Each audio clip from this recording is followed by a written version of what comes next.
Hey guys, welcome back to another episode of The Split Decision. Hope you're all doing well during these times. You're back with me and Taku and our very special guest, who is also the owner of MHGNY, Joel Newett. Say hi, mate.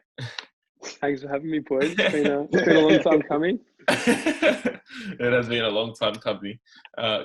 But before we get started, we got to say some things. So make sure you check in the description for the Cremlon.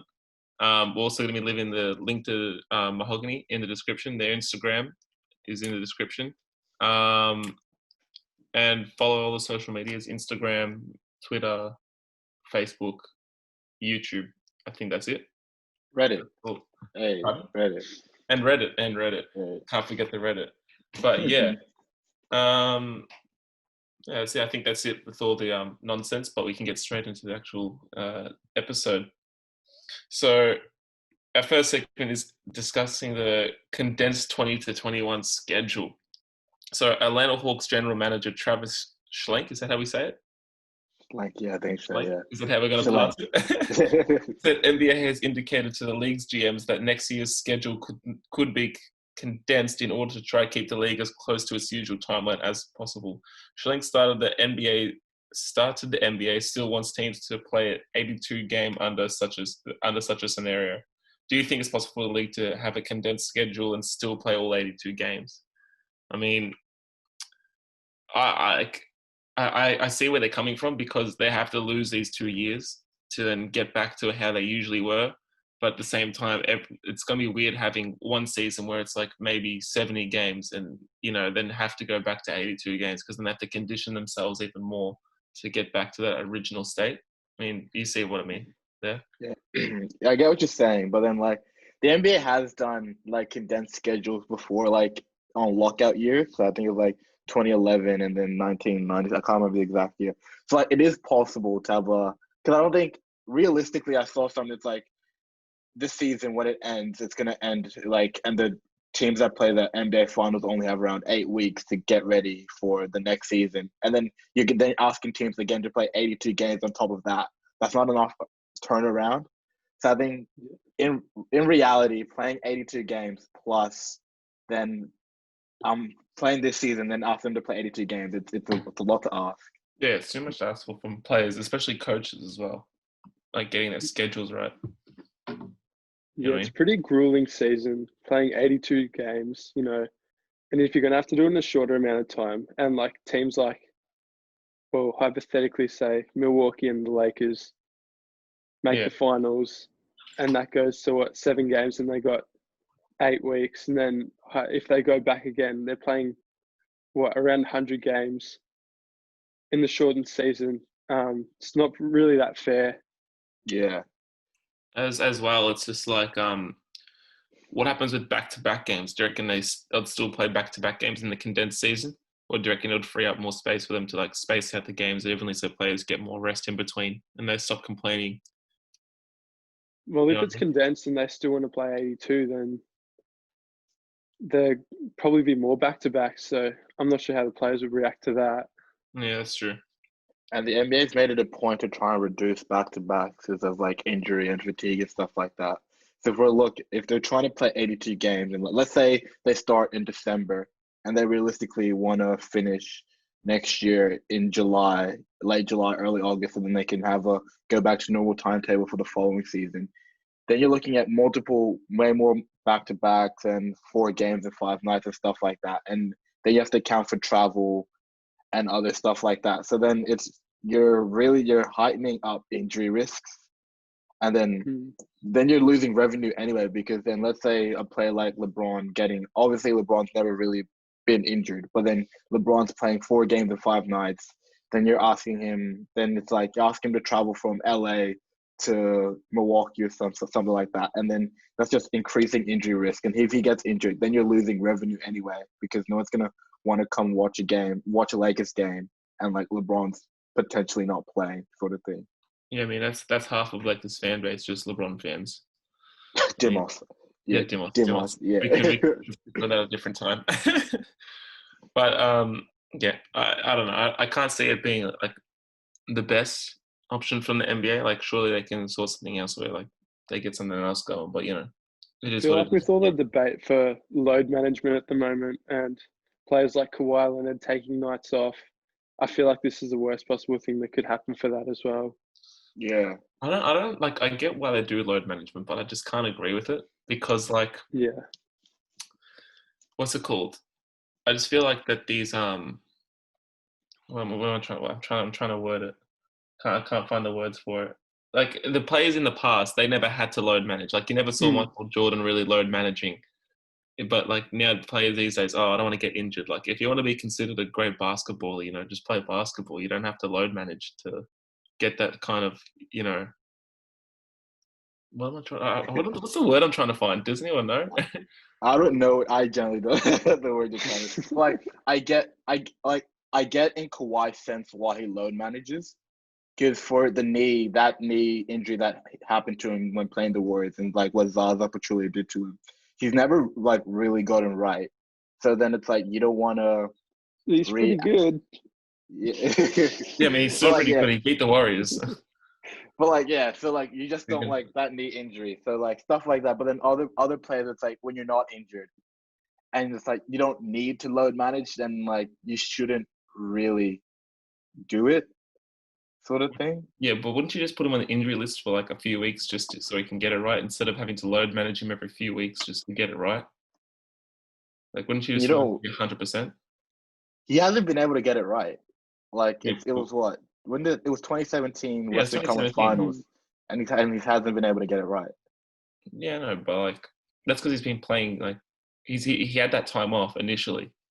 But then he just went straight back to training and stuff like that. What, didn't he? No, he was rushed back. Actually, remember the Spurs were like, what's his name?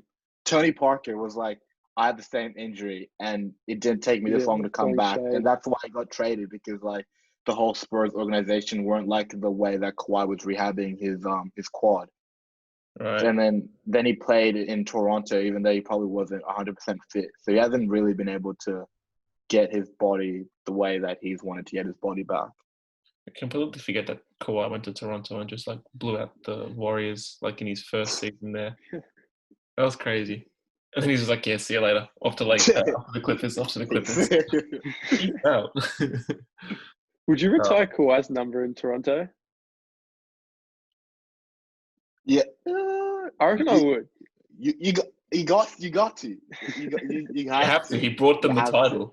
He brought them realistically right now. Like Vince number gets retired by Toronto. DeMar DeRozan, Kyle Lowry. You reckon DeMar? You don't reckon DeMar? DeMar's questionable. I put Bosch above DeMar. Yeah. You put. I don't know. I'd retire DeMar. I'd retire. I wouldn't retire DeMar purely like he's had some like he's known for being from there and stuff like that. But what did he really like do over there?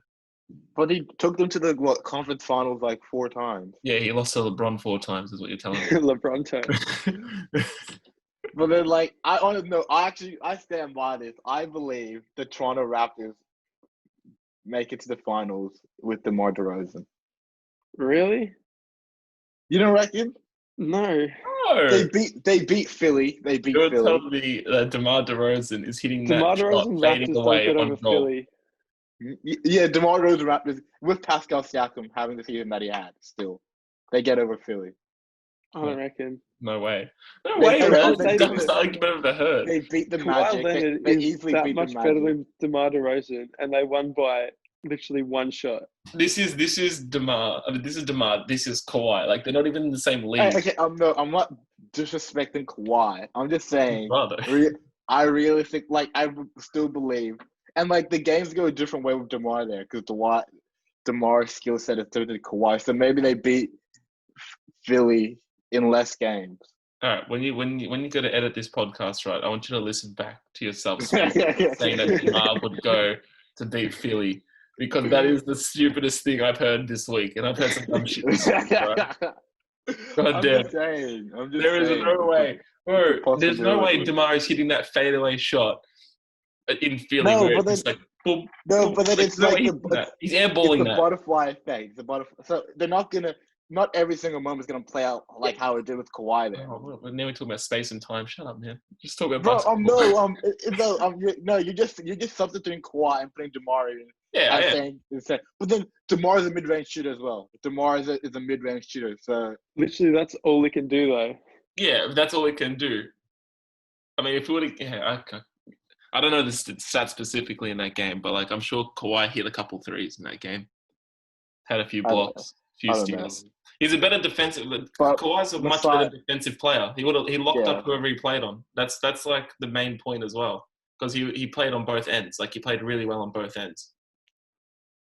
Masai Ujiri he did my boy. He did DeMar dirty. He did DeMar dirty. But that's the only player they could have got rid of to get Kawhi for. Yeah, realistically. Who are they going to trade? Kyle Lowry. Why would they need another point guard? They had Tony Parker at that point, I'm pretty sure. Nah, Tony Parker was a Charlotte. Charlotte, yeah. Who did they have at that point? They had Lonnie Walker.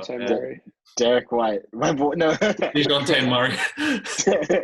Derek White. What happened to Derek White? He was playing for the US last year.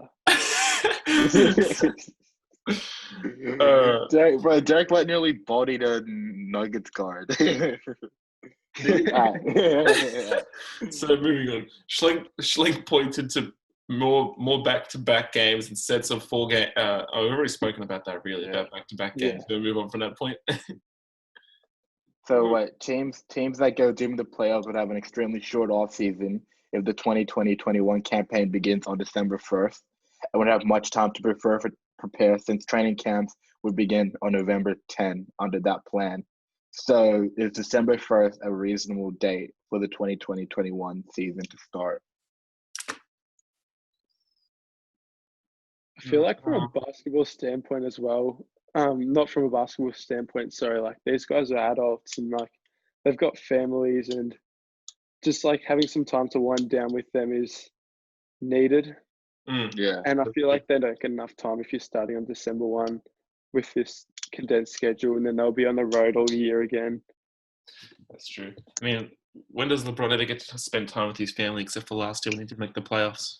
You know, like those people that make the playoffs. Like I'd say, like, yeah, it's good to make the playoffs, but at the same time, they don't get to live their normal like family life at home as well because they're always moving and traveling around. Like, how often do you reckon those people get to see their family? Like, they're like if they're at home, it's more like, it's more like they're at home for periods of time than they're away for periods of time. Yeah, I reckon they're equally away as they are at home. Yeah, because you've got to play the same amount of games as you do at home, basically. Yeah. So I mean, like with this year, with the bubble as well, though, like they're going to be away from their family for that long. Yeah, like exactly. it's not like a normal season. Yeah, like I can't imagine spending 6 months. Oh, yeah, I can, but like I can't imagine spending 6 months away and then 6 months at home. You know, just be like, it's just like, yeah, you're gonna get homesick no matter what. Especially with kids. Yeah, as Joel said, they're family men as well, above all else. Especially a lot of them just got hosed. Tristan Thompson, we're looking at you. Tristan Thompson, we're looking at you, man. The whole Cavs organization. We're looking at you. Big listen to the podcast, Tristan. Yeah, Tristan tunes in. We all know. We'll message Tristan. Shout out Tristan. Tristan will message the chat. Yeah, boys. Hey, boys, can I hop on one day? We busy. Side home. we busy. Oh my god. It's like Nick Young, we looking at you now. D-Lo could never come on. Snitches get stitches. No. D-Lo wants to get on. D-Lo's coming on. All right. D-Lo. Who was I saw? Someone compared what D-Lo did to what 6ix9ine did. And I was just like, bro. Yeah, Nick Young said that. Yeah, it was Nick Young who said it. I was like, how are you comparing the two? It's just orange and apples. One was legit crimes that you could go to jail for. The other one was just texting side hoes. Like, god damn. Oh my god. After that short break, Paris speaks and Blasphemy, we're back. We're back.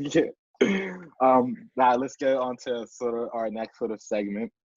So the NBA and its Players Association agreed to conduct testing for performance-enhancing drugs during its restarted season. What do you make of the NBA testing for like PEDs? Good idea. As a fan of Essendon, I reckon this is a great idea. You know, it's about time some other clubs get caught out for cheating and stuff like that. I can't be the only club that gets caught out. But do you think anyone's gonna get caught? What?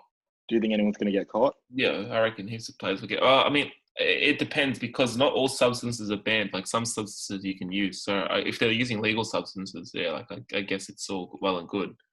But especially during this time where players want to get that, like they've probably lost some fitness, so they want to get back to their current state, like where they were.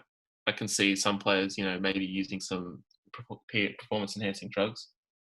I mean, if you get what I'm saying, like they just want to get back to that original state. So I could see a couple of players getting caught, but no one of like the higher caliber. I reckon. Like I couldn't see LeBron getting tested positive for something. You know what I mean? He's just too talented and clean with the ball. Much better than Jordan. JCN. I'd be very surprised if anyone got caught. To be honest, I reckon. Don't think the play. How many players have tested positive this year? 2. John Collins and John Jay. Yeah. What did they test positive for? Do you know? No. Oh, one more, and Wilson Chandler also. They all got 25 game suspensions. I don't think they never announced what they got banned for. They just said they tested positive for a banned substance. I feel like if it's 25 games, so it can't be too bad. It's not like they're missing years or. The NBA has a 3-strike rule, so the first time it's 25 games, second time it's around 60 games, and the third time it's a 2-year ban. I mean, as well, was it a PED or was it just like an illegal substance, like like a drug? Well, then NBA players are allowed. Oh no, fucking what's his name? Tariq Evans got banned for smoke. Was it weed? Yeah. I think OJ Mayo as well. Sometimes they don't like to disclose that like the players are on drugs, so they say it's just a PED. That's fair. But like the NBA hasn't had like OJ Mayo, by the way. hey, OJ. The NBA hasn't had a real like PED scandal. Yeah. They've never had like a whole team on PEDs. Not that I can think of right now. I'm sure there probably was one way back. Players get tested that regular though in the NBA. You'd be stupid to try. Yeah. I would have loved to see Michael Jordan's team get tested after that whole during that whole documentary when he was talking about how players were doing lines over there and weed over there. It's just like everyone in the NBA back then. But the 80s, But then how they never test positive or anything? You reckon they just kept that under wraps? No, but I saw watching this thing. The 80s, like before, like Larry Bird and Magic Johnson got in that pre sort of them. Like the NBA was just dark. It was just dark days. Everyone was just doing drugs. Larry Bird, what a king. Magic Johnson, king. But the NBA won't be testing for recreational drugs, so like nothing like weed or anything like that, because the player association agreed that they won't conduct tests for that. What do you think of the league not testing for like weed and stuff like that? Stupid. Call them out. But weed isn't bad. I don't mind it, to be honest, because a lot of the players wouldn't have thought that they were coming back to play and a lot of time on their hands to do whatever they wanted. Exactly. Yeah. But like, seems that. Yeah, sorry, go on. No, you go. I was just saying, because like it's sort of like it was like a mini off season, and then a lot of players during the off season do that stuff anyway. Yeah. Sort of, it would have been like unfair to like just like come back in and we're gonna test you on like all this as well. Yeah, but if it's illegal, it's illegal. You know what I mean? Like if it's illegal to the public, test the players for it because they're meant to be role models for these young kids as well. You got to call them out for it. You can't be like having freaking, I don't know, cat, smoking dope and then just going to go meet kids like later on to sign their jerseys. You can't be having that. You got to be on top of that. What? You know what I mean? Like you can't have players just like doing recreational drugs and then just like cat smoking dope and then meeting. Yeah, I probably worded it wrong. My brain is like all over the shop today. Sorry if I'm sounding like shit, but like, you get what I mean. Like you can't have your role models be doing that stuff, and then you can be like, oh, cool, Cat does that, so it's all right. It's like, no, it's not all right. It's illegal. No, I mean, if Cat's smoking dope, I'm taking. Don't do drugs, kids. Don't do drug, kids.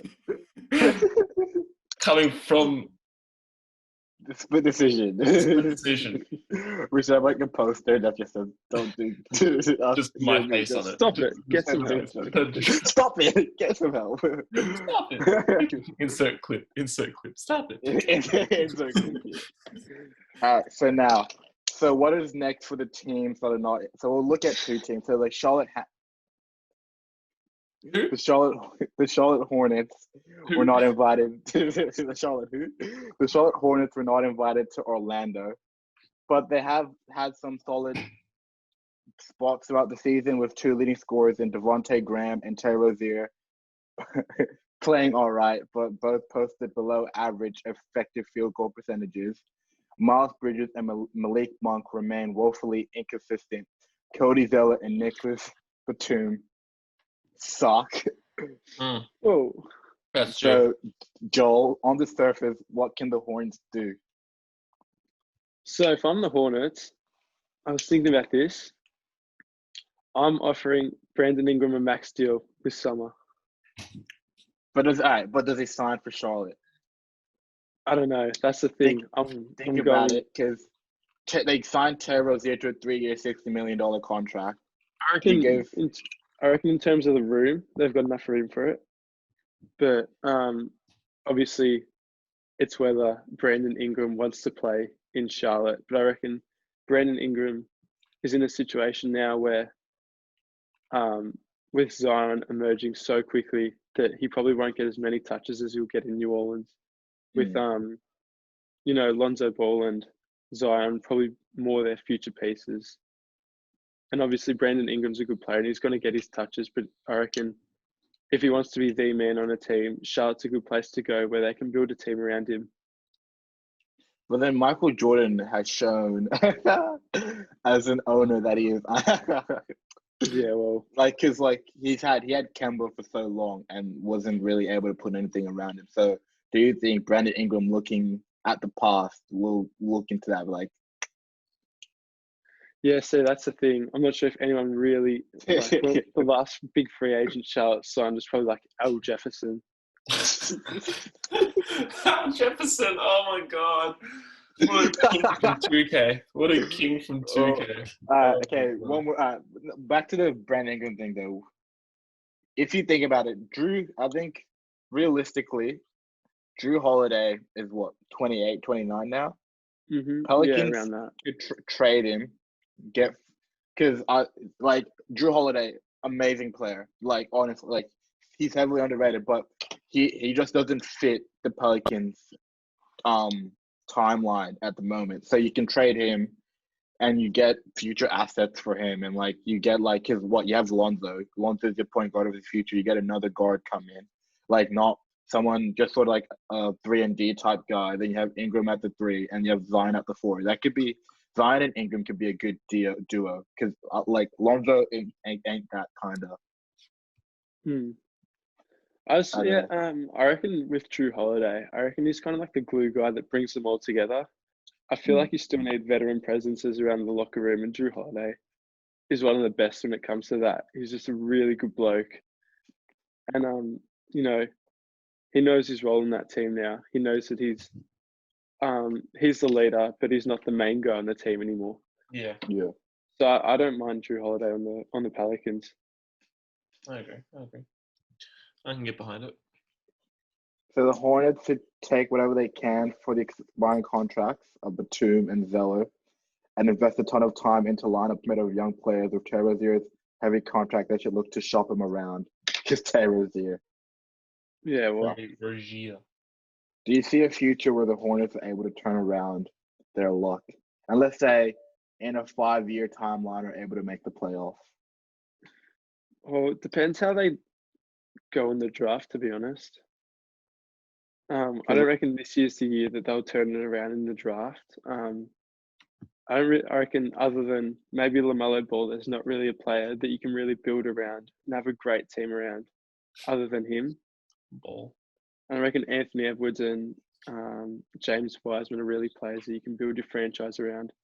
But maybe the year after that, Jalen Green, or the year after that, they get Emily Bates or something. Okay, yeah. And they're the players that can really bring you into not contention, but make you a much better team. Yeah. What do you think? Me. Yeah. We're talking about the Chicago Bulls. Yeah, we can talk about it. If we can go to the Chicago Bulls. Yeah, move on to the Chicago Bulls. So I just need to talk about this because they annoy me. The Chicago. So, bit of background: Otto Porter has a player option worth $28.5 million, and obviously he's going to pick that up because he's not going to get a better money than that. That's amazing. Yeah. The roster is pretty much locked in for next season. They already have $106 million in guaranteed salaries on the books. Should the Bulls look to make some trades to free up cap space? Yes. I'm blowing that up. They have Kobe. So starting five, they have what? Kobe White. Chris Dunn, Kobe White, Zach LaVine. Zach LaVine needs to move from the marketing. Bulls, man. He needs to go from the Bulls, I reckon. But the Bulls don't trade him. I know, but like he's just not suited there. I reckon it's just like it's not his organization. You know what I mean? Like he doesn't fit it. Do you reckon they trade him, or does he try and force his way out? Trade him. He's got good value, I reckon. They could get someone good for him. Zach LaVine. He's putting up. I actually don't know his stats, but I feel like he's putting up points from what I know. Yeah, he's putting up a lot of points. Yeah, he was putting up. He had a good year. He had a good year, so I feel like you get some good trade value for him. I reckon Zach LaVine to Orlando. For who? Terrence Ross, Mo Bamba, and a first rounder. Ooh. Gives Mo Bamba a new start. The pick would probably be what? A high-ish first rounder, maybe just out of the lottery. And then just Terrence Ross just there until his deal expires. Then you have Aaron Gordon and Zach LaVine teamed up. And Aaron Gordon is actually, people only see I watched quite a bit of Magic games this year. He's actually more than a dunker. Nikola Vucevic, one of the most underrated big men in the league as well. Yeah. So then you have a big, I want to say a big three, but you have an up and coming. You got a solid core. Yeah. They got a nice little core. But they should make some trades. But so the Bulls have a 32% chance of the top 4 pick, and they're poised to add even more young talent that includes that already has Chris Dunn, Kobe White, and Chandler Hutchinson. Do you think in the coming years the Bulls have a chance at a playoff deep playoff run? When you wrote the Bulls have a chance in playoffs, I was like, what? No. And then you had to say coming years. I was like, maybe it'll take a while, but I reckon soon they will. You know, if they can get the right players, get the right coach to match them, I reckon they could definitely make it. It's just like it feels like a misfit team. You know what I mean? Like it doesn't feel like they gel like a normal team. But Kobe White had a good. Yeah, he had a good rookie year. Yeah, he had a good rookie year. Very consistent, but he's shown that. Yeah. The second half of the year has been very strong, and they've also got Wendell Carter Jr. Yeah, who's very young. That's what I forgot. Wendell Carter Jr. as well. Yeah. And then Laura Markkinen, after his sort of first year, hasn't really. Yeah, he hasn't shown. He hasn't really shown continued growth. Yeah. Kobe White was very he wasn't talking about much this year. Spoke about much this year because I feel like he was in the shadow of Ja and Zion, especially Zion. Zion's shadow cast. And Kendrick Nunn really came out of his own shell and really balled out. That's true. That really did cast the darkness over a lot of the other draft prospects. But they just need time to gel, I reckon. Moving on. They need a new coach as well. Didn't they fire their coach? They got Jim Boylan still. I think. Yeah, because the players don't respect him. I thought they fired him. It's not a good situation.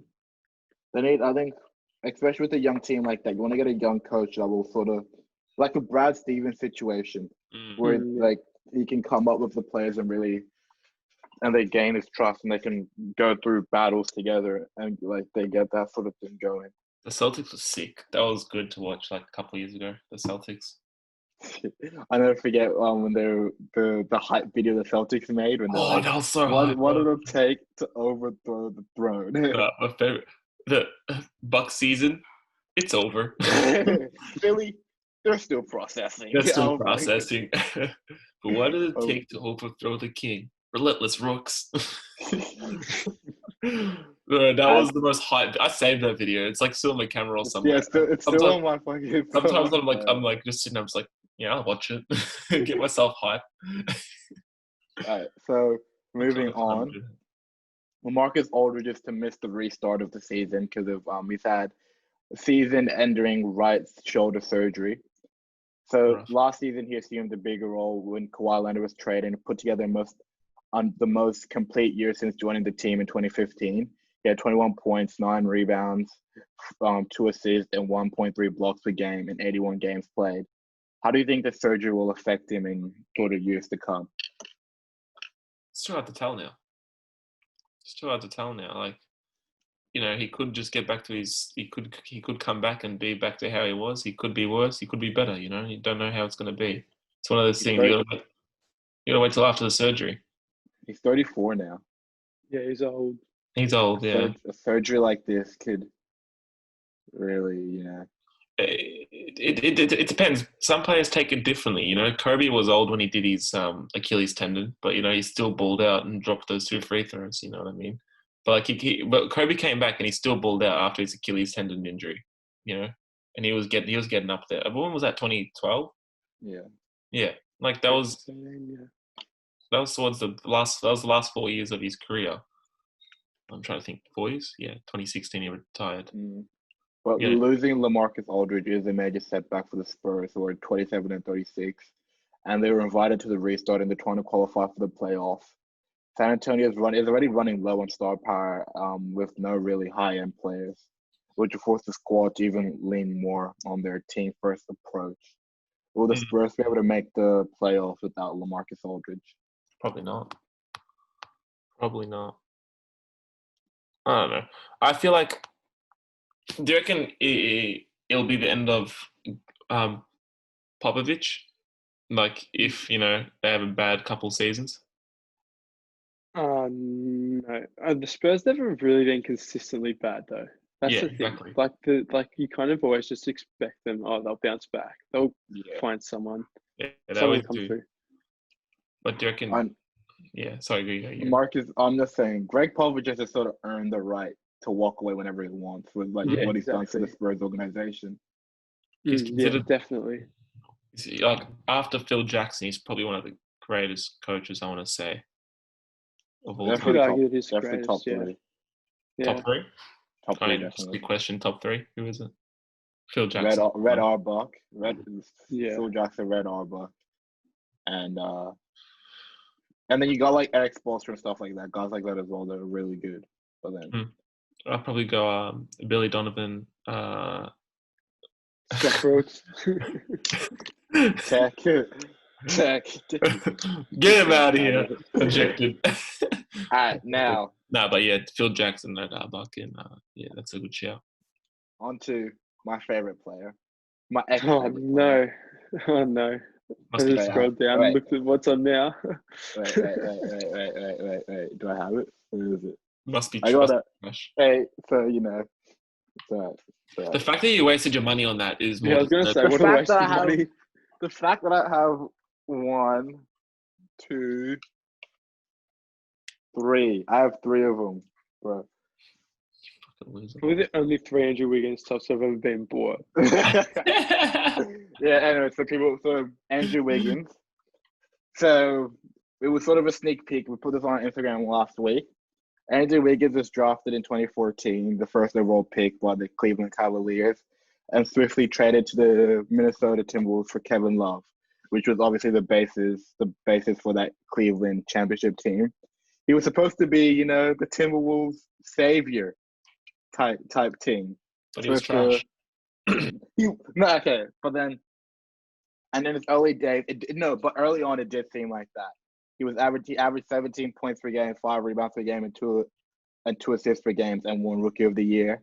And in the following seasons, he would only improve, with his peak coming in his 3rd year when he averaged 24 points per game, 4 rebounds per game, and 2 rebounds and 2 assists per game. So early on, you have to admit, Andrew Wiggins showed promise. Yeah, he showed promise, but like nothing solid, No, because I remember this. I saw this thing. Bleacher Report posted. It was like in 2015 they made a survey. It was like top 10 players in the NBA in 5 years, and Andrew Wiggins was projected to be the second best player in the league. So I'm not crazy. Wait, whose report was that? Bleacher Report. By Bleacher Report, and very trustworthy source. No, I will agree with you there. Andrew Wiggins did show promise, but in the end, whatever you expect from Andrew Wiggins now, it's definitely not what you did expected 5 years ago. Yeah, how old is he now? How old is he? 24. He's still young. 24. 26, did you say? 24, isn't he? Old timer, huh? He's old now. 26. 25. He's 25. That's 25. He's still got time. He's still got time to prove himself. I'd give him another 25. I reckon 28 is like a good time to really bust out, you know. I remember like 8 years ago though, when he was in high school, watching Andrew Wiggins highlights. Just obviously me being a Sixers fan and thinking we're getting the number one pick and like in that draft coming up, and just hashtag tank for Wiggins and just thinking, oh my god, this guy's the next Michael Jordan. He was Maple. Legit, his nickname was Maple Jordan. Michael Jordan, yeah. So anyway, he was really good. Thank you. It actually pisses me off when I talk about this because he was, man. He was. Trash. That year before we traded for Jimmy Butler, him, Cat, and Zach LaVine were just balling out. Oh my god! Imagine the defense if that team stayed together. Oh my god! They'd allow 200 points every game. Have 200 points every game, huh? But it came crashing down at the arrival of Jimmy Butler. Wiggins' touches took a massive decrease when he was no longer seen as the number one or number two option, but the decisive number three option. And I don't think Jeff Teague helped because Jeff Teague loved just to hold the ball, dribble the air out of the ball. Yeah. So and that sort of led to his disengage because I think Wiggins really liked having the ball in his hands, so that led to the disengagement on the court.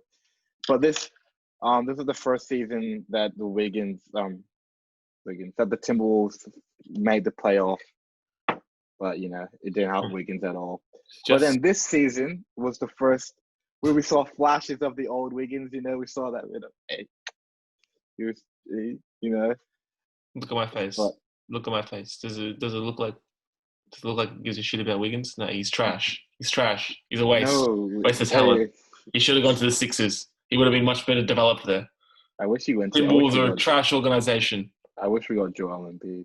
Yeah, I was going to say. I'm pretty happy with how that draft. Yeah, I was going to say. They did better. Just for the fans. Just so they all know, fans, people listening. I'll say, just for the people listening. Taku wrote, I'll say, a comparative analysis, right, with the teal structure in it on Andrew Wiggins. But all the other ones have been like short little 5-sentence things with a little question after. No, look how long this is.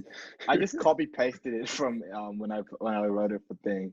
The last three I just copy and pasted. Look, Anthony Edwards and Zion was all copy pasted because I couldn't be bothered. Anyway. But Zion Williams is worth that kind of because he's actually a good player, unlike Andrew Wiggins. Wiggins trash. Andrew Wiggins going to the Warriors now doesn't have to be seen as the star player. I'm playing with Steph, Clay, and Draymond. We'll see him get more open shots. So, do you think he can turn it around? Yeah, definitely. There's always a chance to turn it around in the NBA. You just got to work hard. I'm gonna Joel's say. face goes like, nah. Nah. It's just. I reckon obviously Andrew Wiggins has proven that he can put up good numbers, but he needs the ball in his hands. He needs to play isolation basketball. I reckon with Steph Curry coming back, Klay Thompson coming back, I reckon Andrew Wiggins isn't going to get the touches he needs. And so I reckon, honestly, he might be better suited to a bench role. Leading that second unit. Yeah. I reckon just getting a lot of touches off the bench, when everyone else is out of the game, put Andrew Wiggins in, bit of a microwave type player. So I was just thinking of like that meme in my head where the guy goes to the coach on the bench. He's like, "Coach, they call me microwave because I can heat up quickly." It's like, "No, they call you microwave because you give me," and then he says a bad word after that. Anyway, so we put You know this what I'm question on. saying? You know what I'm talking about. We You know what I'm put talking this about. question on Instagram. And Matt Wendell goes, field goal has always been trash. he was never going to be a good first option. Taryn Abada said confidence player. Yeah. And Sammy Ocean, I have no idea what the fuck this means. Love ring trophy. Wiggins equals no ring. I don't know. Sam's the goat. Sam's the goat. I don't know. All right. On to the next.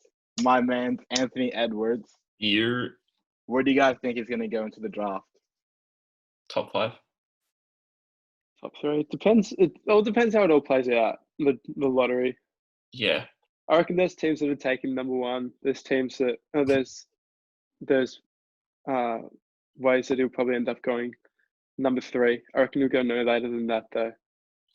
Because what he might say he's projected number 1, but if realistically, if the Warriors get the number 1 pick, drafting Anthony Edwards doesn't make sense when they have a bigger hole in the center position, and a player like James Wiseman would make more sense.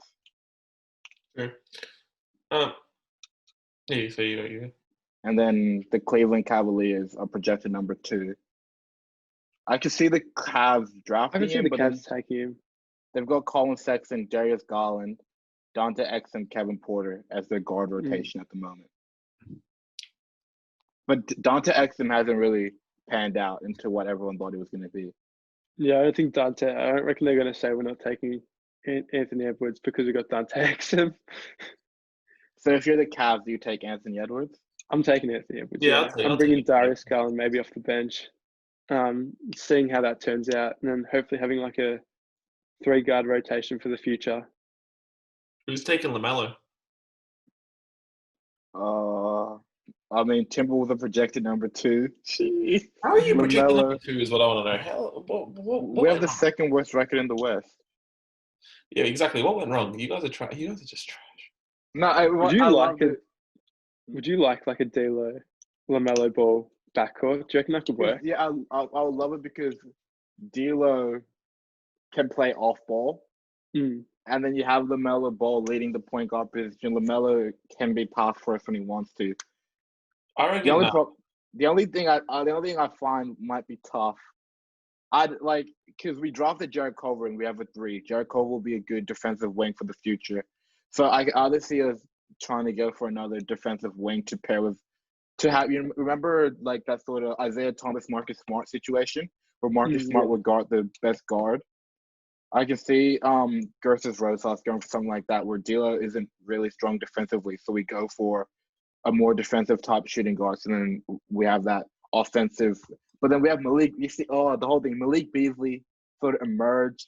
So then, we don't want to, I don't want to then not re-sign Malik Beasley because Malik Beasley was balling out as well. Anthony Edwards definite upgrade from both of them, though. Do you reckon he's better than D'Lo? Oh, well, if you're pairing him with D'Lo, I'm saying. Oh, yeah. Yeah. I reckon, yeah. And Anthony Edwards, I actually wouldn't mind Anthony Edwards at the 2, but then let's say we get the number 3 pick. Does he fall to us?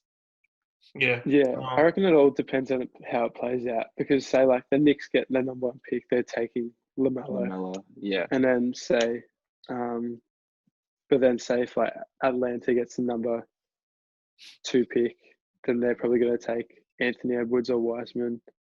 That'd be a good pairing of Anthony Edwards and Trae Young in the backcourt. And John Collins as well. Going back quickly, sorry, just going back quickly, it's a bit off topic.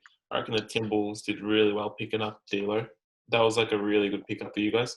Because he's a heavily, I want to say underrated player because that guy can ball. You saw what he was doing at Brooklyn.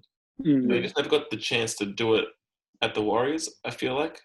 Oh, but he had good, I remember, what was fun was all 3 games he played against us, he dropped over 40 points. Yeah, exactly. Yeah, he's a gun. He just doesn't get the chance to shine. The Warriors got rid of him too quickly, I feel like. I feel that Warriors situation was always a sign and trade situation, though. It was he's never going to stay there. Because realistically, Steph comes back, Clay comes back. He's not going to. I don't think D'Lo's effective with less touches, but that would have been like no touches with. Yeah. But then again, it's the same thing. The Mello and D'Lo situation. Like when you look at Mello, he's a very like shoot first kind of guy, not pass first kind of guy. I feel like he's a very scoring based person, kind of like a I think KD. that's changed a fair bit over the last 2 years. So if you've seen I reckon he's become a lot more of a floor general lately, especially when he came to the NBL and like his last year at Spire Academy. I reckon his passing's really underrated now. Yeah. All right. And so it'd be interesting. Yeah, it will. We asked the followers, and they said, "Bong, Bong, Bong." Bong said Edwards. Edwards is going number 2. George Jimmo said depends on who gets number 1. Tell George to shut up. Trash. And Brian Troiano, I don't know. Shout out, Brian. Shout out, Brian. Big Said that he's Brian. He's going to the Hawks. Interesting. Interesting. You reckon? Could you say it? Hawks. Wait, let me put up a mock draft real quick. Hold on, let me check Hawks lineup real quick. I want to see who they've got in their lineup. Hawks are projected number 4. Right. That's a possibility. Trey Young. Could you imagine Trey Young, Clint Capella, Mello, Collins, Reddish? Yeah. Oh yeah. Bro, Cam Reddish underrated. No, Cam Reddish ain't it. I'm sorry to Bro, tell don't you. sleep on my boy Jeff Teague, all right? Fuck Jeff Teague. Cam Reddish just never. Jeff Teague is a king. There's never that mentality, I don't reckon, to be a really good NBA player. You don't reckon? Yeah, just I reckon he kind of showed it when he was At Duke. At Duke. You know, he was kind of willing to take I feel like when you go to college, especially if you're what was he ranked number 3 in the recruiting class, and he's happy to take a really smaller role when he could have gone to a different school and You should have actually balled out. And I feel like that kind of showed that he wasn't really the top dog that a lot of people expected him to be. It would have made sense if they ended up winning the national championship. Yeah. Waste of talent at Duke. But moving on to one of his teammates. The Matt Rail of basketball. First question: is Zion Williamson the Rookie of the Year? Yeah, definitely. I said yes. It's between Ja or him. Like, no, there's no other question. I'm taking Ja still. That's it. Is the Kendrick Nunn. Well, you're gonna put Kendrick Nunn over both of them, though. No, Zion. No, for me, it's Ja. Ja's Rookie of the Year. Yeah, same. I'm telling you, if obviously what Zion's doing is completely crazy right now, and putting up his numbers as a rookie is unbelievable. But in the end, he's only played 13 games, is it? 19 games, sorry. 23.6. I was saying 23.6 points per game, 6 point rebounds, 2.2 assists per game, at 59% from the field. Crazy. What? In any other, like, if he played a whole season, if he played this whole season, like, he could have been an all-star. Oh, definitely. If he started at the start of the year, I think he becomes an all-star. What happened? What happened at the start of the season? He was injured. Wasn't it like it was quad his foot or knee? Wasn't it? No, sorry. School was a different time. School was a different time. That was at school. It was knee or quad. One of them. Yeah, he's injured. Anyway, he was injured. Yeah. But that's an interesting one. If he started the season, 100% Rookie of the Year, you reckon? Yeah. But that being said, Ja Morant is he's leading Memphis. You take Ja Morant out of Memphis and they're completely out of the playoffs. Yeah. So doing that as a rookie is unbelievable. And the fact that he's played the whole season as well, I reckon he just gets the edge. Yeah. I can see that. But I think Zion brings a different, like, he's just different. He's just different gravy, man. The way he just attacks the rim, he can play. He plays defense well as well. Like he plays both sides of the court. He's not just a heavily offensive player. I feel like he's always stealing. He's always working around the basket, getting rebounds. You know, he's averaging 7 rebounds as a power forward. Is it? Yeah. As a six power forward. Yeah. Power forward. Yeah. That's like what is going on? I mean, the other argument is, do you reckon he's the next LeBron? No, I don't think. No.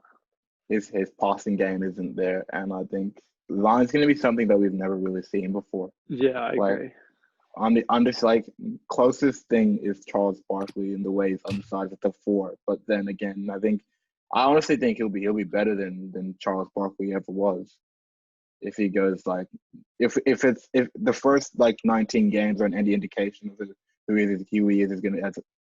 is going to be as a player, then yeah, it's gonna be insane.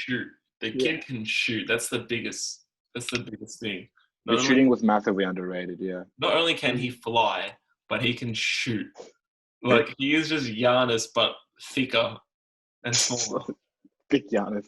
That's so wrong. That is so wrong. He's a big Giannis.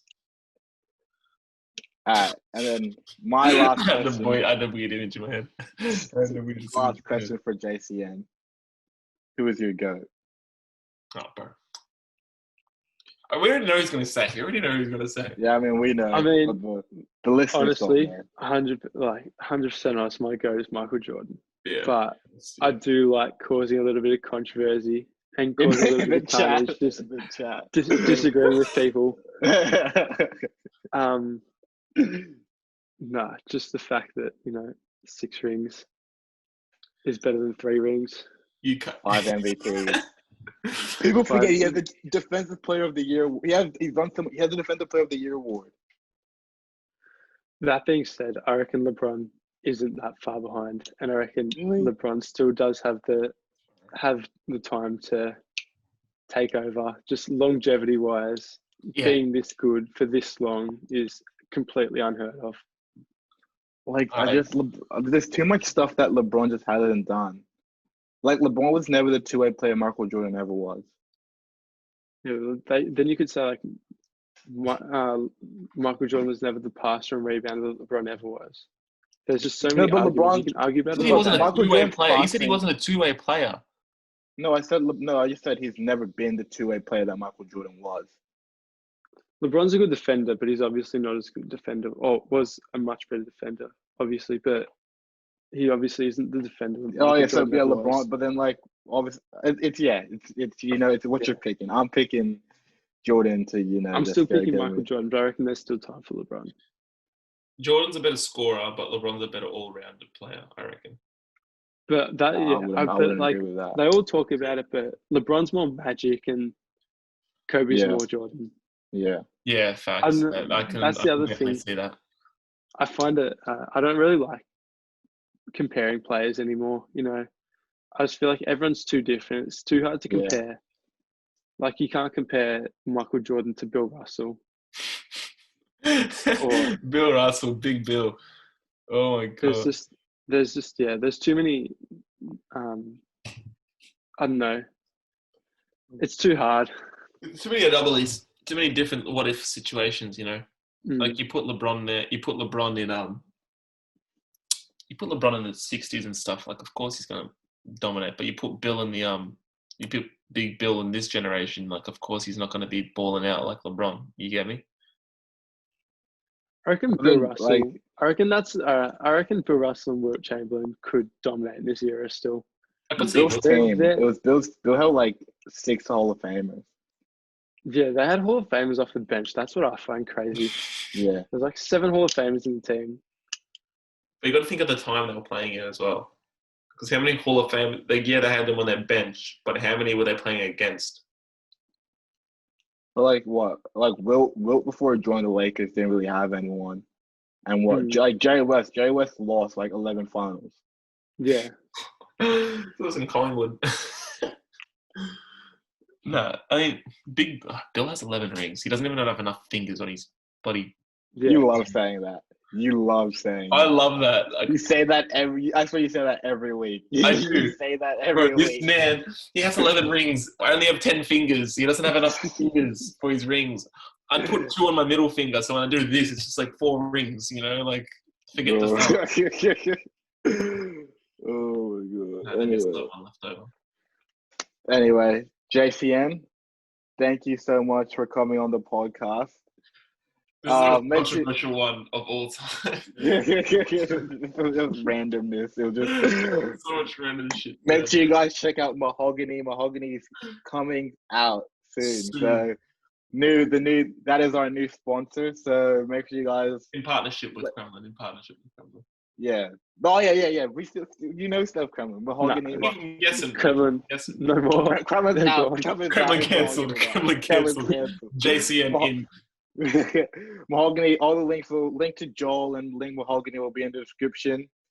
Also, I think we have 13 subscribers on the YouTube channel. So thank you so much for that. Make sure you're liking, commenting, subscribing, and 5 stars on Apple Podcasts does bits. And yeah, we'll see you guys on Thursday. Thursday? Peace. Yeah, today's Tuesday. Peace. Let's stay Tuesday.